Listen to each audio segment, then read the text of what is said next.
Good day, everyone. So we're going to take the second part of our lectures, which is the regression analysis. So we talked earlier about correlation, and we mentioned that correlation basically looks at the association or the relationship between two variables, and you want to know how one variable responds to changes in the other variable. So basically, it just quantifies the strength of that association. But rather, what regression analysis is trying to do is trying to predict what the outcome variable will be if you are able to know the predictor variable. Okay, so basically for simple linear regression, it's a type of hypothesis testing where the goal of the test is to see the degree to which an outcome variable changes as the level of exposure changes. Okay, and I've explained what an outcome variable is and an exposure variable. An outcome variable is a variable that you're trying to find out what the value would be. An exposure variable, usually you know the value of the exposure variable and you want to know for this value of exposure, what would be the outcome. For example, you know a person's age and you want to be able to ascertain what the blood pressure would be, okay, based on existing information. So basically, simple linear regression allows us to predict the value of one variable when the value of the other variable is known, okay? And this procedure is based on the notion to draw the best fitting line. So that's the line of best fit through a scatter plot. So we saw what a scatter plot looks like. Basically, it follows the equation y is equal to mx plus c. And this equation, you have y as the outcome or the dependent variable and x as the exposure or the independent variable. Like I explained earlier in the relationship between age and blood pressure, age will be the exposure variable or the independent variable, while blood pressure would be the outcome variable or the dependent variable. Okay, all right, so you have the equation in statistics being a little more complex, but basically meaning the same thing. So you have y is equal to beta naught plus beta 1x plus e. Now, beta naught is the same as the constant or the intercept on the y-axis, okay? So that's the constant or the intercept on the y-axis. Where the line cuts the y-axis is your constant. And beta 1 is your coefficient of x. So that is the first coefficient of x because you have just one independent variable. This is a simple linear regression. In multiple linear regression, you have more than one independent variable. So probably you're looking at the person's age and their sex and using it to ascertain their blood pressure. So in that situation, you would have x1 and you would have x2. And x1 will have its own coefficient, x2 would have its own coefficient. Now, E here is the error term because the line is not actually exactly a straight line. Okay, you have some points falling outside the straight line and you just have a best fitting line drawn. So you're definitely going to have a little error margin to contend with. All right, so I've explained that beta naught is the intercept and beta naught is the intercept and beta 1 is the slope. Okay, so that's the coefficient of the x of x. So that's the slope of your straight line. And basically we know how we calculate slope, change in x, y over change in x. So that's the y, the x. That's for calculating of our slope. Okay, all right, so this is basically the formula written again. All right, so I've explained what those letters mean. Now, when you're drawing a best fitting line, the method that we employ usually is the method of least squares. Okay, there are other methods, but the one we employ is the method of least squares. So how do you draw a best fitting line? When you have a scatter plot with lots of dots around it, how do you determine which line is the best fit for this particular data? So it is the line that minimizes the sum of the squared differences between those actual data points and the line of best fit. So the differences between the actual data points and that line of best fit, okay, in the y are in the y direction, and they are called the residuals or the error. Remember this error term that we mentioned here. So let's look at it practically. So you have a data point. So this data point means that for the participant's age that was about 23, she had a total cholesterol of about 187. So that's the point marked here. The next point, total cholesterol was 195 and her age was about 24. For this particular individual, age 25 years, the total cholesterol was about 182, and so on and so forth. So that is how the points are obtained on the graph. This is your y-axis, total cholesterol. This is your x-axis of age. And I mentioned that you put on the x-axis your independent variable, and on the y-axis, you put your dependent variable, okay? Now, how is it determined that this line is actually the line that fits this data best? That is the line of best fit. Why didn't we draw the line like this? Or why didn't we draw it like this? Why did we draw it like this? All right, so like I said, the statistical method that is used in determining this line to be the best fitting line is based on the distance between each of these points to the line, the vertical distance between each of these points to the line.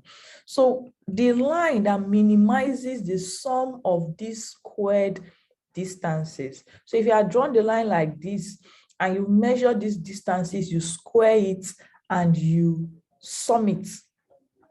You draw it like this. You measure the individual distances to the line, square them, and sum it. The one that gives you the smallest value, okay, is the best fitting line. The one that gives you the smallest value is the best fitting line. And actually, what you're trying to achieve is actually a 0. So these dashed lines in this figure represent the differences between this actual data point and the best fitting line. And the sum of these differences is actually supposed to give you 0. And in the least squares regression, the best fitting line is the one that minimizes the sum of the square of these differences. So usually within statistical packages, it does this calculation automatically. Okay, but I'm sure some of us may have an opportunity to draw this kind of line during our mathematics or further maths in school in the past. Okay, all right. So when you look more closely at this at the regression model, which is y is equal to beta 0 plus beta 1 x1 plus e, which is the error term, the focus of most regression models, what you want to estimate is the slope. Okay, so I mentioned that if you extend this line to the y-axis, the point at which it cuts, so if it cuts the y-axis at 180, that will be your beta naught, your constant. It doesn't change. So that is your intercept on the y-axis. Now, if you measure the slope of this straight line, so the slope means that what is change in y over change in x. So usually what we do, we draw a straight line and we draw a vertical and a horizontal line to touch the line of best fit, and we calculate the difference between this point and the point down here, and the difference between this point and the next point. So let me illustrate that with a pen. So if we're going to draw a line of best fit, we'll draw a straight line and we'll take it here. So we'll mark here, this is 195 for cholesterol, and this is what? 185. Now for age, this should be about 33, and this should be about 24. So it is change. This is the change in x, and this is the change in y. So the change in y for an equivalent change in x is basically what you mean by the slope. The change in y is 195 minus 185, which is 10. And your change in x, which is 33 minus 24, is what? 9. So when you're talking about the slope of a straight line graph, it is change in y, which is dy, divided by change in x, which is dx. And that is basically 10 divided by 9. And that will give you about 1 point. Let's say 1.0, okay? 0.1 something. All right. So basically, when you now say this is your intercept, this is basically the slope of the graph. What does it mean? So it means that for every unit change in age, the blood cholesterol of the individual changes by 1.01. And you can see that it is positive. So this is a positive relationship because the response here is positive and the graph is increasing in the forward and in the upward direction. So for each unit change in age, so if a person increases age from 20 to 21 years, their cholesterol will increase from what it was at 20 years plus will increase by plus 1.01. That is basically what is trying to explain by a regression coefficient, okay? All right, so that's the relationship between the variable x and the variable y is what is explained by the slope that is defined as the unit change in y for each unit change in x. And the sign gives you the direction of the relationship. Is it a positive, meaning that does it increase as x increases, or is it negative, meaning that does y decrease as x increases? Now let's look at another example. So consider the following regression equation. So you have y is equal to mx plus c. Your y here is your bet weight. Your constant I mentioned is beta naught. The slope, okay, is what? Beta 1. So you can see the formula here. So your bet weight is equal to the constant plus the slope times CD4 count. So what is the relationship between bet weight and CD4 count? CD4 count is measured in millimeter cube, okay?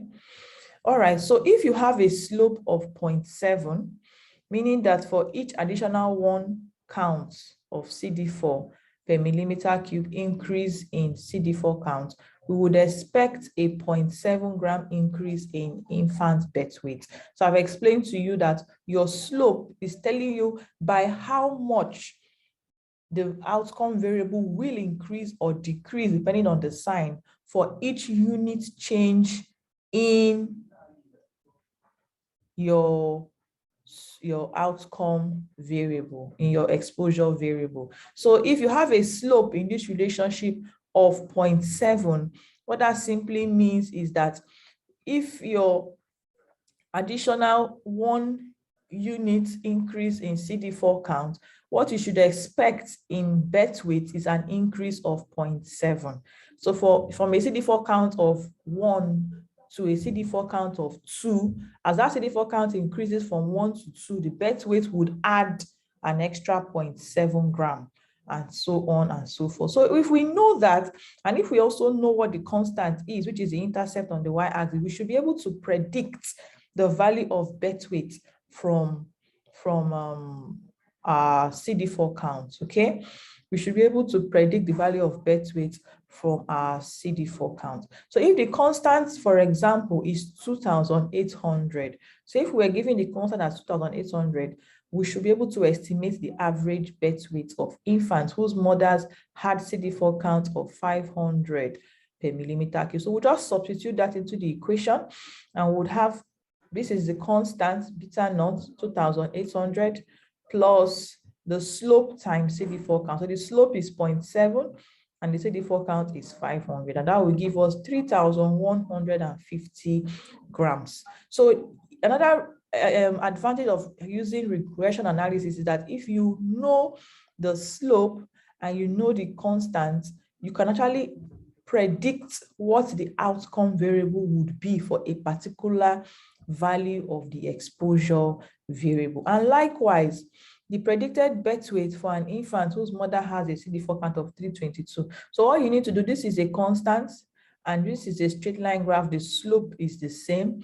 You just change the unknown, which is your your CD4 count of 322.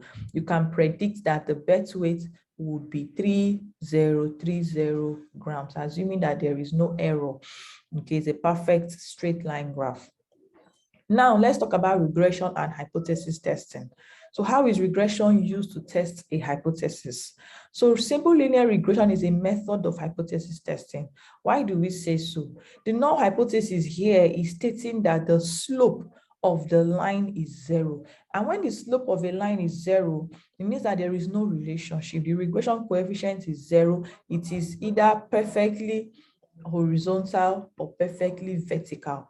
So as x is increasing, y remains the same, or y increases irrespective of the value of x, even though it remains constant. And that is what we mean by our slope is 0. Now, the alternate hypothesis here is stating that the slope is not 0. Okay, the slope is not 0. So this is your null hypothesis, the hypothesis of no difference, your slope is 0.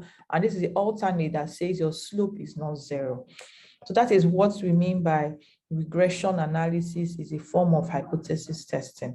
Now, when you talk about the relationship between regression and correlation, we mentioned the Pearson's correlation, and we mentioned that it's used for continuous variables.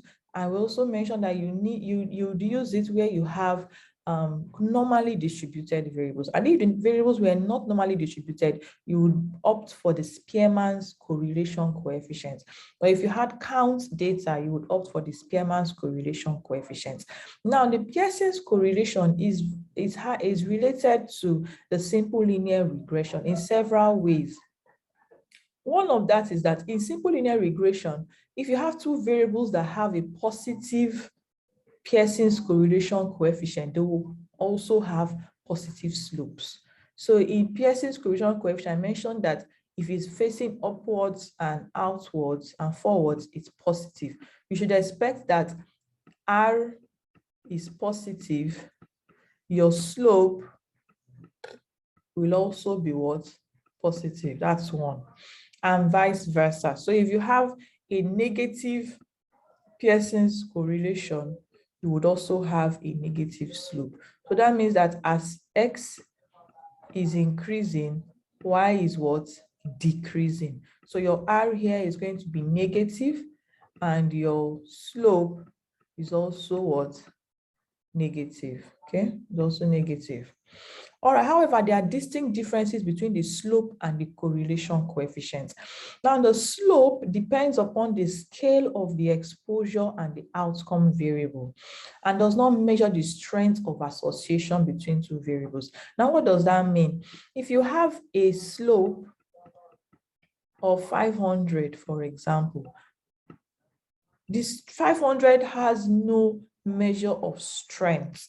It's only telling you the scale to which x changes as a unit of what y changes as a unit of x changes.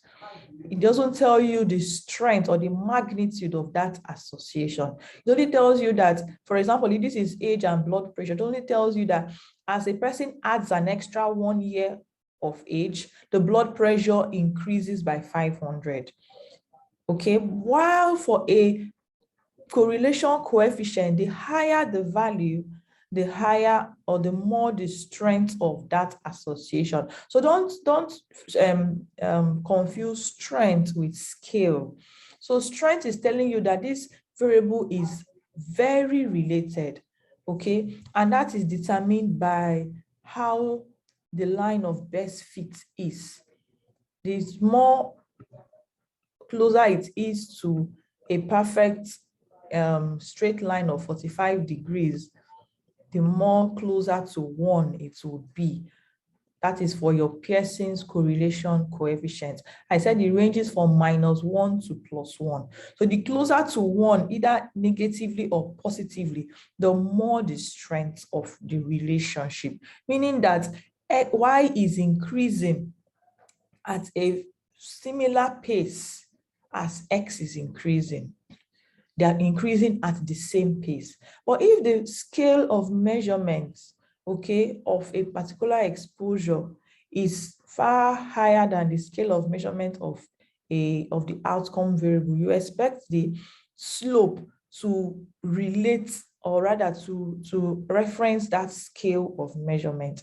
So if you have a measurement that is in weight and runs into thousands of grams, and you're comparing it to age that is just in units of measurement like 1, 2, 3, you will expect a regression slope that would be very large. Doesn't necessarily mean that the relationship is very strong. It just means that the regression analysis is helping you to predict, okay, one variable from the other, and it would depend on the scale in which those variables are being measured, and so on and so forth. Okay, all right, so let's be able to differentiate it. Now, furthermore, the correlation coefficient looks at the strength, I said it, but it doesn't quantify the unit change in the outcome per unit change in exposure. That is done by regression, and I've explained that in detail. And I also said that Pearson's correlation does not have any units of measurement. Okay, it doesn't have any unit of measurement because it is independent. So it just ranges from -1 to +1, and it tells you how strong or how weak the relationship is, to what extent one variable increases to this at the same pace with the other. However, for your slope or your intercept that you obtain from single linear regression, if you change the unit of measurement, your slope will change. So if you measure weight in grams and you measure weight in kilograms, you would not have the same value as your slope. Okay, because probably if you have 1 kilogram and you change it to 1,000 grams, you would expect that your intercept, or rather your slope, will also reflect that unit that you have changed to. So instead of it to be counting in units of kilogram, which would be 1 kilogram, 2 kilograms, it would change to reflect that it's now times 1,000, which is grams. So it will be looking at 1,000 grams, 2,000 grams, and so on and so forth.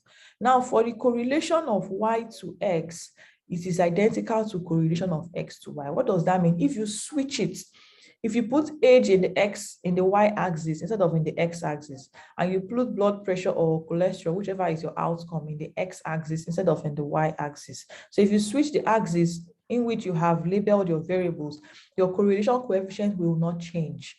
It will be the same because it's looking at relationship. So whether x is on y-axis or y is on x-axis, your correlation coefficient doesn't change. However, your regression slope and intercept will change. So the slope of x on y is not the same as the slope of y on x. So in other words, your exposure and outcome are interchangeable when it's a correlation, but when it's a regression, you need to be specific. What is your outcome? What is your exposure? So you can't tell me that as for this example that we have here, where it says that a unit change in CD4 count increases the birth weight by 0.7 grams. It doesn't work vice versa. So you can't say a unit change in birth weight will increase the CD4 count by 0.7 grams. That's what I'm trying to explain here. Okay, but for a regression coefficient of 0.7, you can say the relationship between CD4 count and birth weight is very strong. It is 0.7. Even if you switch it and say the relationship between birth weight and CD4 count is the same as the relationship between CD4 count and birth weight, because you're not trying to calculate one based on the value of the other. You're just describing how strong the relationship is. Okay. All right. And for Pearson's correlation coefficient, we mentioned that both variables need to be normally distributed. Whereas for simple linear regression, it's only the outcome variable, that's the y, that needs to be normally distributed. It's only the dependent variable, the outcome variable, the variable that's on the y-axis that needs to be normally distributed. So the exposure variable could be normally distributed, it could be categorical, it could be discrete, okay? All right, there's something else that we call the coefficient of determination. So the correlation coefficient, while it is important, okay, you can't really use it in making any useful interpretation in itself. It just tells you how strong the relationship is.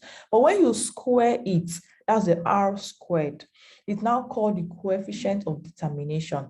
And that is explaining to us the proportion of variation in the outcome variable that is explained or accounted for by the exposure variable. Now, let's take an example. If you have a correlation coefficient between amount of coffee consumed and systolic blood pressure, and that coefficient is 7, what that tells you that there's a strong relationship between coffee consumption and blood pressure. That is all it tells you. It doesn't quantify that relationship. It doesn't tell you if you take 1 cup of coffee, your blood pressure will increase by this particular level. It doesn't tell you that. But when you square 0.7 and you have 0.49 as the square of 0.7, what that means is that 49% of the changes in our blood pressure can be explained by the amount of coffee we consume. So if we are 10 people in a room and we are measuring our blood pressures and we measure our coffee consumption and we correlate them and we have 0.7, it just tells you that, wow, there is a strong relationship between the amount of coffee you're consuming and your blood pressure, but we cannot quantify that relationship by using the correlation coefficient. But that coefficient of determination, which is the square of your correlation coefficient, now tells you how much of the systolic blood pressure variation in this class of 10 can be explained by the level of coffee they consume. So that is 0.49 in probability terms. In percentage, it's 49%, meaning that there are other reasons that could explain why their blood pressure is varying. And that 51% is for every other explanation. But coffee consumption explains 49% of these variation or changes in their blood pressure. So I can use coffee consumption, their coffee consumption, to explain up to a 49% level why their systolic blood pressure is changing or why they have these various systolic blood pressures. Probably 51% of the variation could be due to several other factors, probably their age, their sex, their lifestyle, and so on and so forth. So this variability may be due to other measured or unmeasured factors. Now, looking at multiple linear regression, this is an extension of the simple linear regression and is used to determine a set of exposure variables that predicts an outcome variable. So multiple linear regression is also used to adjust for confounding effects of a third variable or a set of variables. Remember that in simple linear regression, we had just one variable, and that was accounting for this other variable. So we had just one variable used to predict the value of the other variable. For example, we had age used to predict the value of your blood pressure. Now, for multiple linear regression, you would have more than one variable. Probably you can have the age, you can have sex, or you can have any other, or your weight, and you want to use these numerous variables, which is more than one, that's why it earned its name multiple, to predict a blood pressure, okay? Or you find out that there's something we call confounding in statistics, where you say that the relationship between two variables is clouded. So when you say confounding effect, there is a overshadowing effect of another variable, and you want to include that variable in the model to account for its participation in causing that outcome, okay? You can also use it to assess effect modification. So these are all terminologies that would explain later on as we go on in the class. So the only difference between simple linear regression and multiple linear regression is the number of explanatory variables that is included in the model. So that's the only difference between simple linear regression and So for your multiple linear regression, you have the error term, which is denoted by E. So this is the terminology for a multiple linear regression. So where you had just one slope for the simple linear regression. In a multiple linear regression, you have two slopes or more depending on the number of variables. So where you have two variables, you have two slopes, beta 1 and beta 2. And where you have more variables, you keep adding more slopes. The constant remains the constant and your error term remains. So we take the example of the outcome of total cholesterol as our outcome and our explanatory variable or our independent variable as age, okay? And we add a second explanatory variable, which is a percent of calorie intake that contains fat. We have an equation, birth weight is equal to the constant plus the slope of CD4 times CD4 count plus the slope of age times mother's age, and we put that into our model. So the slope of CD4 count times CD4 count is your beta 1, which is the slope. CD4 count is your x1. The slope of age is beta 2, and your mother's age is x2. While y is your birth weight. Okay, all right. And beta naught, I said, is your constant, and that is where the line cuts the y axis, okay, on the horizontal axis. Where you have everything here becoming equal to 0, where you have all your explanatory variables as 0, beta 1 is your slope, x1 is your value for CD4 count, beta 2 is the slope of coefficient for mother's age, and x2 is the value for mother's age. So imagine now that you have a straight line, horizontal straight line, where x remains constant irrespective of the value of y, remains constant irrespective of the value of x. So this is an example of that straight line. So this is y, this is x. So it means that as x increases, y remains the same. Y remains the same. It means that your slope is 0. Your slope is 0, okay? And your intercept will be the same as y. So this is your intercept. So y will remain the same as 10, irrespective of the value of x. And definitely your r here will also be 0 because there is no relationship. Okay, so always take note that that is a null hypothesis that we are testing. Now, for multiple linear regression, remember that there is an error term. This is the error term, okay, epsilon, and the slope coefficients are interpreted almost exactly as to be interpreted them in simple linear regression. There is no difference. For each unit change in x, there is an corresponding change in y. Now, the only extra thing that we add is that keeping the other variables constant. So for example, if your second slope, which is beta 2, is interpreted as the change in y for each unit change in x, you would add that while holding the other variable constant or after controlling for the other variable. So for example, if you had the slope of CD4 count as 4 and the slope of age as 5, so what that means is that in explaining this for a simple linear regression, assuming that the equation stopped at this point, how you would explain is that for each unit increase in CD4 count, your birth weight would increase by 4 kilograms, right? Good. Now, for a multiple linear regression, it is the same explanation. For each unit increase in CD4 count, the birth weight will increase by 4 kilograms. So far, the mother's age is kept constant. So far, mother's age is constant, meaning that so far the mother's age does not change. That's what we mean. And that is how we interpret multiple linear regression. The same thing, if you're interpreting the slope for mother's age, you would say for each additional year increase in mother's age, the birth weight of the child will increase by 5 kilograms. So far, the CD4 count is kept constant. It doesn't change. Or controlling for the effect of CD4 count. That's how it's interpreted.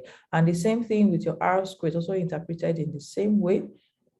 So in multiple linear regression, the R squared, remember that in simple, you had just one variable. In multiple, you have multiple variables. So basically, the interpretation of R squared for multiple linear regression is telling you the proportion of variation in your outcome variable that is accounted for or that can be explained by that set of exposure variables. So if you have an R squared here of, let's say, the R was 0.7 and your R square is 0.49, you would say that CD4 count and mother's age explains 49% of the variation in a child's birth weight. The remaining 51% are explained by other measured or unmeasured variables. But CD4 count and mother's age can account for or can give us an explanation of the variation in mother's in birth weight up to 49% of that variation. Okay.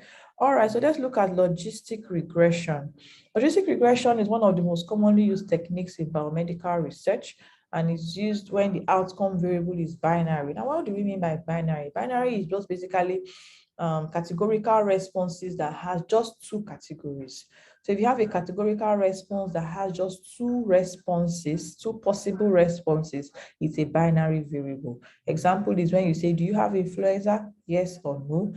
Is he dead? Yes or no, and so on and so forth. Sex is another perfect example of a binary variable. Well, for now, until transgender came in, so you have male or female, disease outcome, diseased, not diseased, and so on and so forth. Okay, so the coefficients from logistic regression models can be interpreted as what we call the odds ratio. So multiple logistic regression also allows for control of potential confounders. When we say multiple, we just mean that we have more than one exposure variable. That's the X. We have X1, X2, and X3 up to as many X's as you want to. And that's basically when you say there's a multiple regression. All right, so for example, in logistic regression model, where the outcome variable is whether or not an infant has or contracts HIV, and the response is yes or no. Remember that in logistic regression, your outcome variable must be binary. Yes, no, yes, disease, not disease. It must just be two responses for categorical data.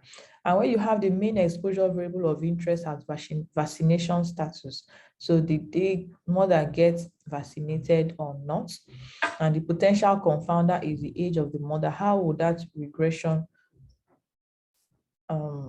model be? All right, so I was giving an example, and I said that, for example, you have an outcome variable of whether or not an infant contracted HIV, and you have two exposure variables. One is vaccination status, and the other is mother's age in years. So you know that X1 could be the vaccination status, X2 would be the mother's age in years, and the Y here is your what? Whether or not infant contracted HIV. So in this case, if you have an odds ratio of 0.8, how do you interpret it?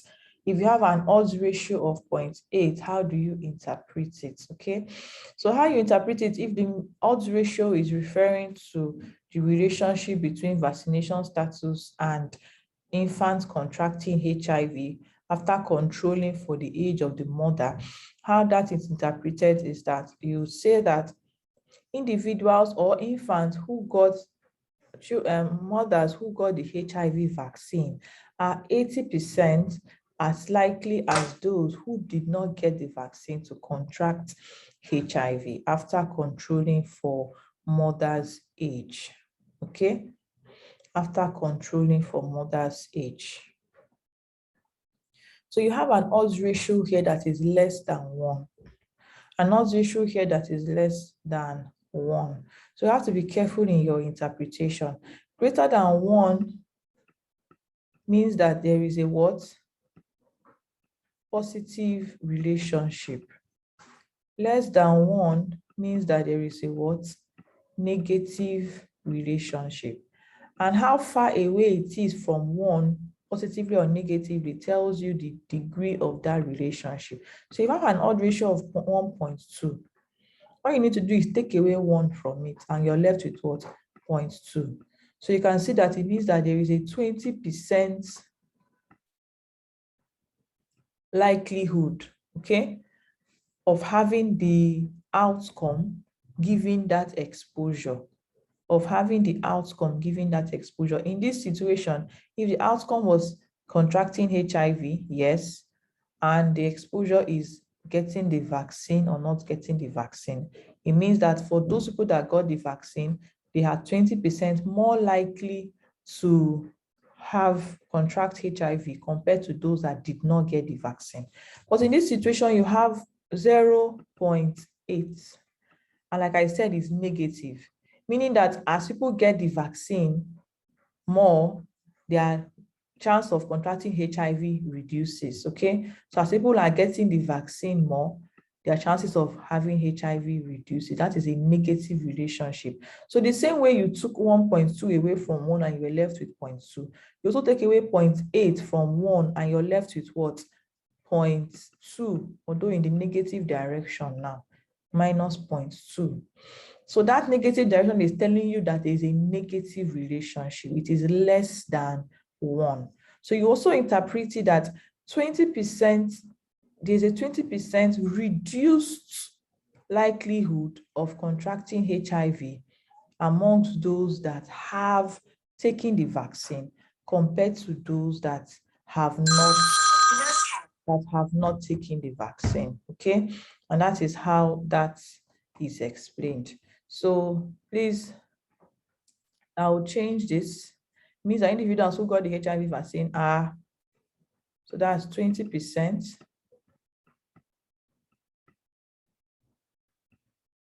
less likely, because it is less than 1.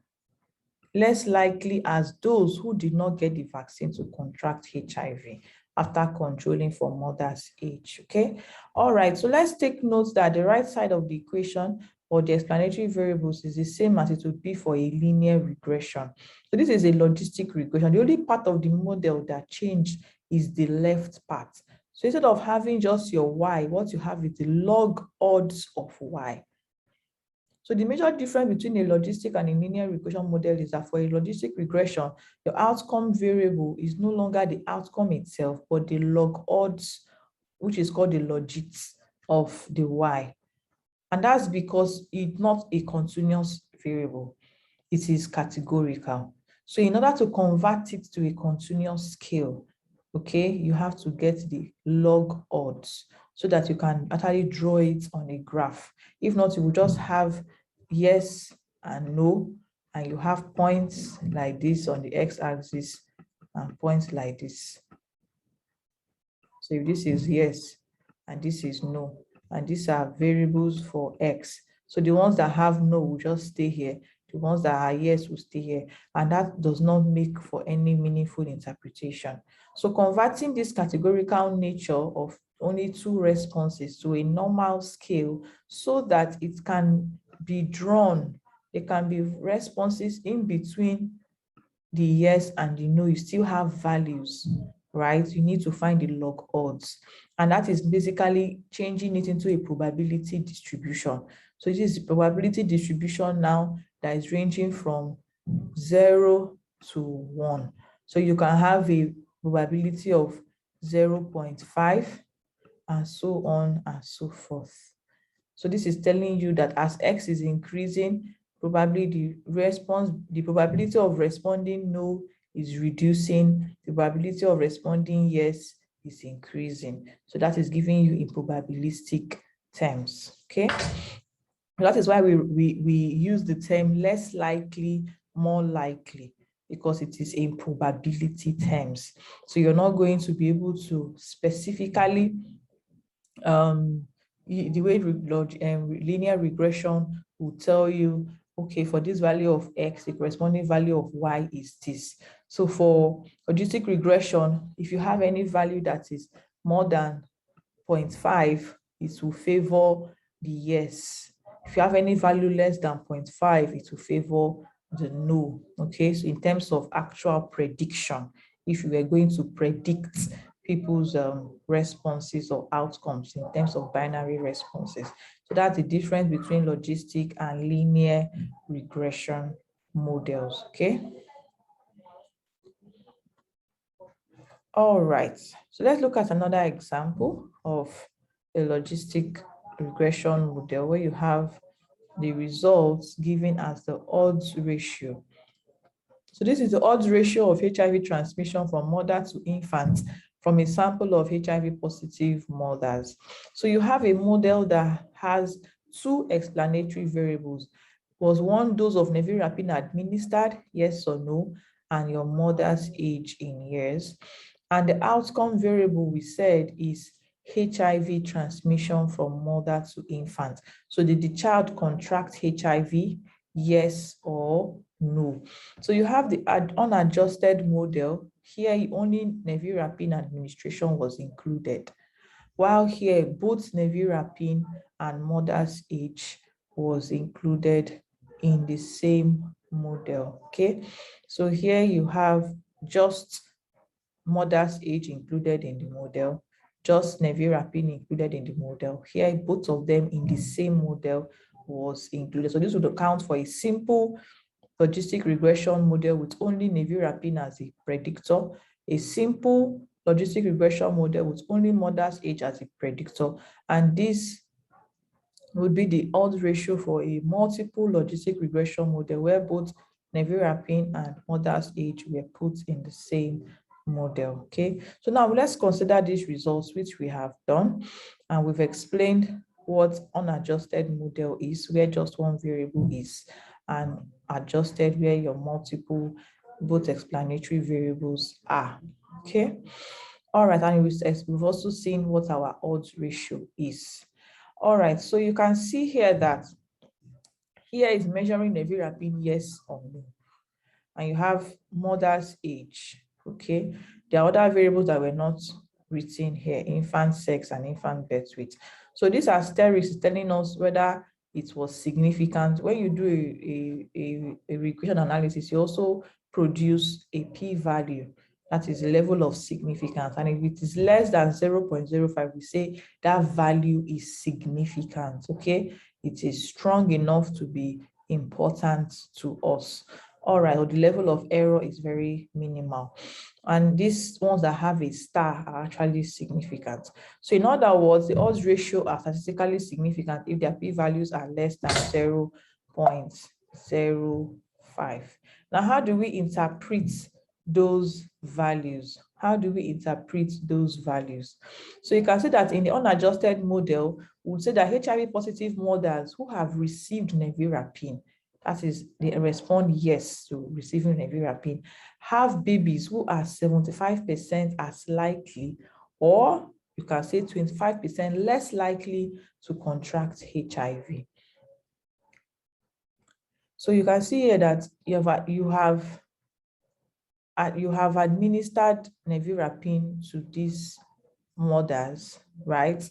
And they are 25% less likely to contract HIV. Remember, I told you that if it is less than 1, this is less than 1. So it is a negative relationship.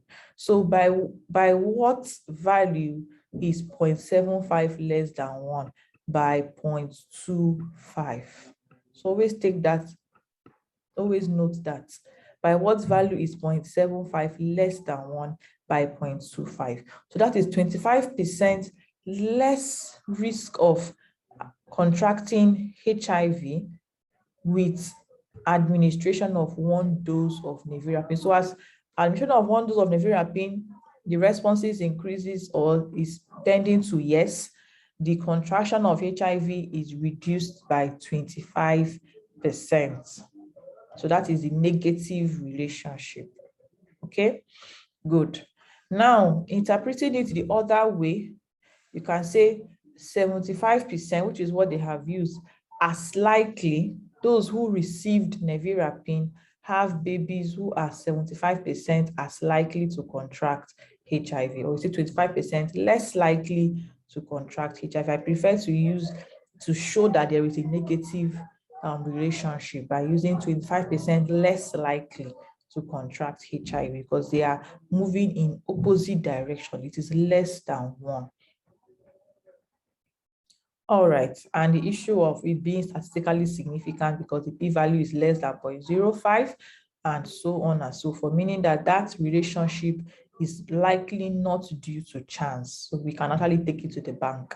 That's basically what we mean by that in statistics. So in the second model, where we have adjusted for sex and for birth weight, we now realize that after we've controlled for those effects, holding sex and birth weight constant. So if we don't look at the baby's sex and we don't look at the baby's birth weight, or we look at babies of the same sex and babies of the same birth weight, would we have the same observation? We would now see in that situation that babies of the same sex and the same birth weight, that relationship is a little slightly less significant, more important relationship. Okay, so the value here is still less than 1, but it is less than 1 by just 0.20.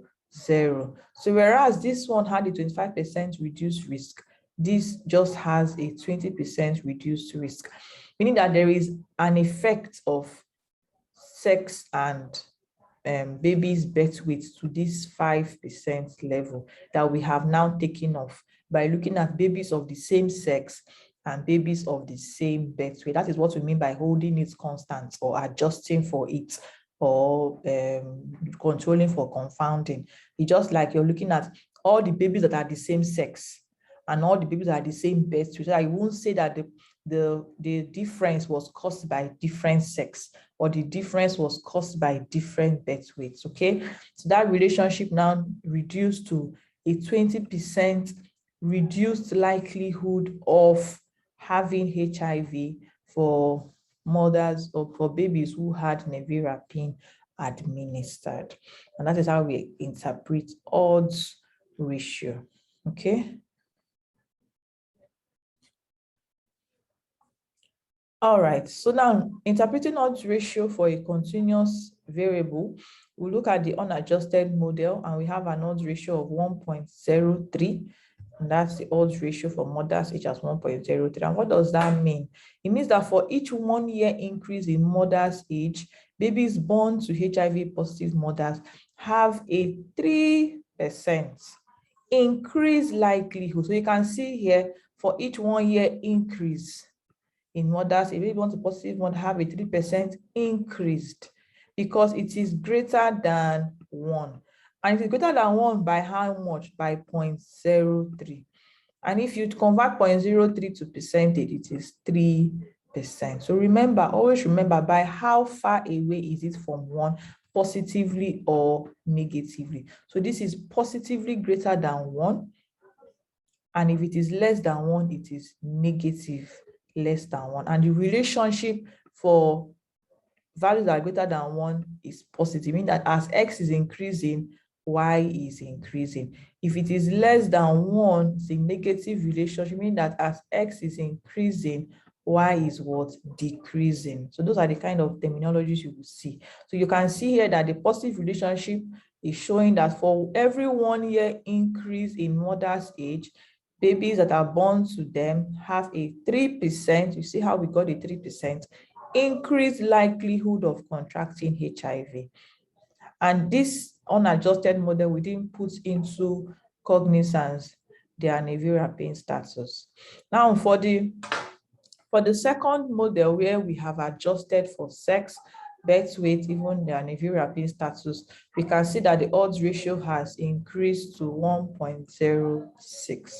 All right, so interpreting it is still in the same manner, but we'll just add that after controlling for sex, birth weight, and nevirapine status for HIV positive mothers, each 1 year increase in mother's age is associated with a 6% increase. You can say we have 1.06, no longer 1.03. So it is now 6% increase in the likelihood of their baby contracting HIV. Assuming that the babies are all the same sex, babies all have the same birth weight, and the babies all received or all did not receive nevirapine, right?